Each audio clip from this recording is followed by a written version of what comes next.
Welcome into the Poetry Tavern, a place to discuss both reading and writing poetry, spotlighting new poems and ideas every week.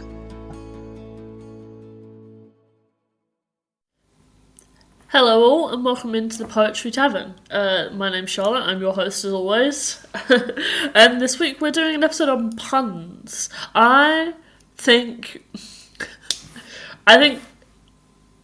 puns are really fun. There's loads of people who are like, oh, it's a really poor form of comedy. It's really like, no, it's fun. It's clever wordplay. It's all these little things. And I never considered poetry that uses puns all that seriously. I mean, there's wordplay, but then I think puns are almost seen as something silly or immature in its sophistication. Why am I stretching my S's? I have no idea. But I found some poems when I went digging, of more poems than I thought I would find, that like do have more of a serious tone but include puns, and I've picked two poems that include puns in different ways. So let's get into talking about them. So our first poem today is going to be Table Games by Sarah Kay. Now I'm going to read it out from a transcript I found of the poem, but I really recommend going and checking out the version that Sarah Kay performs herself. I think there's a lot of emotion in it that comes from it being a very personal poem.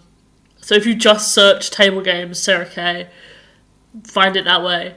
It's watching her perform it is just, it's got some zest. Anyway, let's get into it. At restaurants, our favourite game was to touch an object on the table and casually offer a pun into the existing conversation. Touching the pepper grinder, I might say, "You crack me up." Then you would graze your knife and declare, "That's a sharp observation." I would hold my water glass and caution, "Don't get too full of yourself." And you would nod seriously and apologise, "You're right, I'm sorry," as you took the pen to sign the cheque. Back and forth we went, eyes shifting from napkin to soup spoon, considering the tabletop like a chessboard, giggling about our secrets from the waiters. The best, of course, was when a new object was introduced to the table, something surprising or difficult to manoeuvre into wordplay, something that left both of us staring hard and silent, racing each other's brains to the cleverest quip. You were always faster than I. I could not keep up with your lightning mind, and rejoiced instead in the satisfaction it gave you to beat me to the punchline, to see you beam at your own wit, and then at me, your favourite audience. Food always tastes more delicious when you feel victorious. Maybe this is why people like to hunt. The day you broke up with me, you brought me to Whole Foods for lunch. This is a pain because there are so many of them in New York City, and they each look the same, and so now each one looks like the scene of the crime. After you told me you'd forgotten my name in so many other mouths, I said, "It's okay," and held your hand while you cried. If I had been just a little bit faster, I would have reached for the paper napkin holder and said, "Thank you for dispensing this knowledge to me." It would have not been one of my stronger puns, but it might have made you laugh, which is still what I wanted most of all in that moment. I could have said, "Let's table this for later," and knocked on the counter between us, or, "I guess I was more disposable than I thought," as I reached for a plastic spoon. Maybe, "Wow, you sure kept this information contained," with a nod to the takeout box. "I can't believe you kept a lid on this for so long," as I take a swig of water. I bet it was really hard to keep bottled up. Maybe I could have shouted a line about every single product on the shelves as I threw them to the ground, winding backwards through each aisle to the exit. Could you imagine the response I would have gotten? Employees wiping their hands on their green aprons, pausing from shelving the quinoa, turning to see the crazy pun lady go out with a bang. I could have delivered one final zinger shouting, "I've never felt more betrayed," as I pushed over the entire display of violent roots, causing every shopping cart wheeling mum to burst into a sympathetic applause as I bow my way out. Actually, I doubt anyone would even notice. I'm sure wilder things happen in Whole Foods all the time. Instead I said it's okay, which was the opposite of what I meant. I meant it's not okay. I meant why. I meant please don't leave me. I meant I've loved you for 5 years. I meant who will I play with when the waiters aren't looking? Who will I race to impress with my banter? Who will smile at me when he reaches the punchline first, delighted that he has won?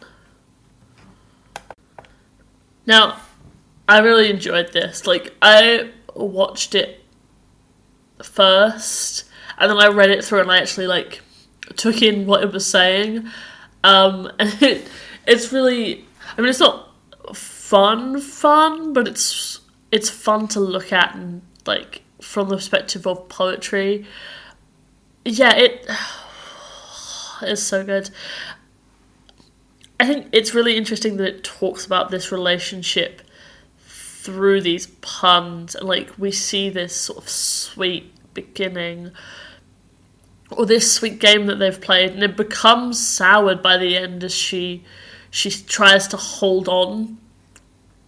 Like, she doesn't say these things out loud, but in thinking them, in sort of processing what's going on in this way, we see her trying to hold on to this game as, like, one of the last things between them. Like, she talks about enjoying watching him win, and I think it's so interesting that it ends on talking about him winning, because he is the one who has control over the start and end of this relationship. He is the one who, like, it just,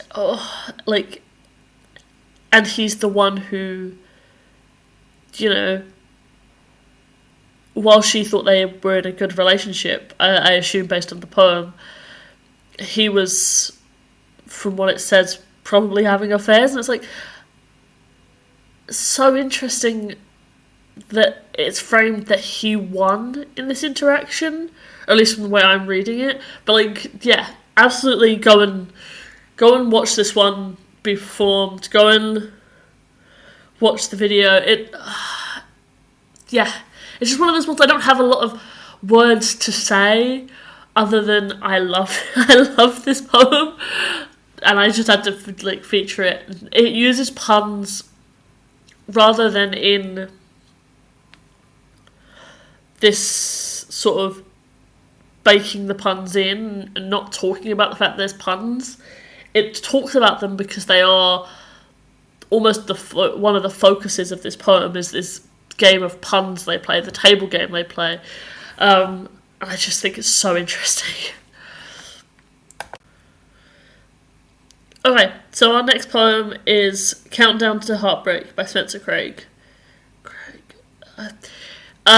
I've just realised as I'm reading this aloud that both poems I picked are about the relationships and the breakdown of relationships and heartbreak, but that was unintentional. This is an episode about puns, not heartbreak. I maybe will do a heartbreak episode down the line, but for now let's get into Countdown to Heartbreak by Spencer Craig. You tossed my feelings back and forth like a tennis ball. It was so asinine to think you cared at all. You make it out like you want to mate, but end up stealing my heart, which isn't conducive in my healing. You make me sick. With me, you didn't have a rival. I used to think you were necessary for my survival.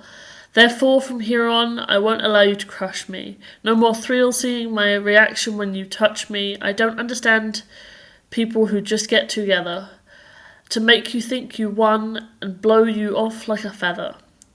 I half had enough, and this topic's not mute. I have zeroed in on my target, and I am ready to shoot. So as you can probably tell as I was reading through that, there is in each line a number. It's a 12-line poem. It starts 10, 9, and then gets down to half and then 0. So I think, yeah, it's very literally a countdown to heartbreak. It's the countdown to what I assume is the end of their relationship, as the speaker has the realization that the person they're in this relationship with words, the person they're in a relationship with isn't maybe that this person, is knowingly hurtful to them, or at least isn't trying to be good to them.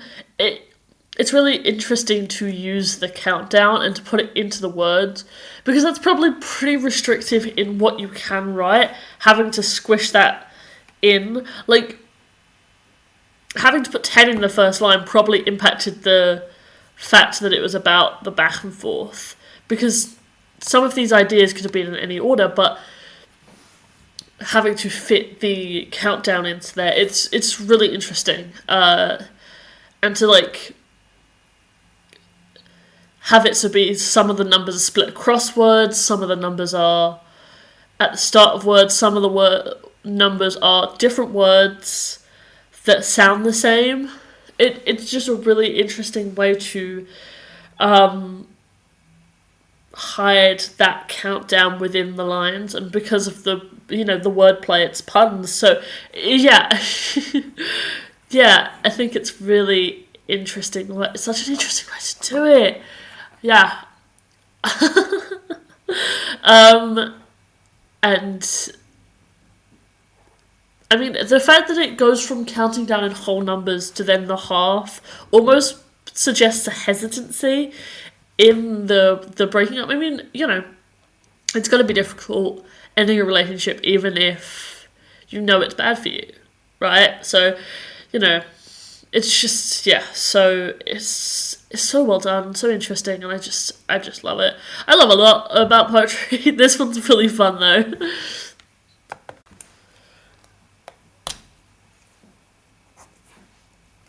Okay, so that brings us to the end of our episode. Thank you all for coming on this journey with me. I know that puns aren't everyone's cup of tea, but I really like them, so just finding poems with puns in it, and in two different ways as well, because in our first poem, Table Games, it was part of, it was openly discussed that there was puns going on, but it was hidden in Countdown to Heartbreak, so, it's two different styles and two different ways of doing it that I think really interesting. So thanks for coming on this sort of journey with me. Next week's episode, we are going to be talking about extended metaphors. I think I'm going to have a good time with that one. There's a lot of, extended metaphors there's a lot of poems that use extended metaphors really well, and I think just taking some time to dig further into the well of what poetry has extended metaphors and sort of what it's saying with extended metaphors, and taking the time to dig through the lines, because the extended metaphors can be a lot like that sometimes. It's not always 100% clear because of the metaphor. It just sort of wraps it in a cocoon. But so join us next time, and I'll see you guys there.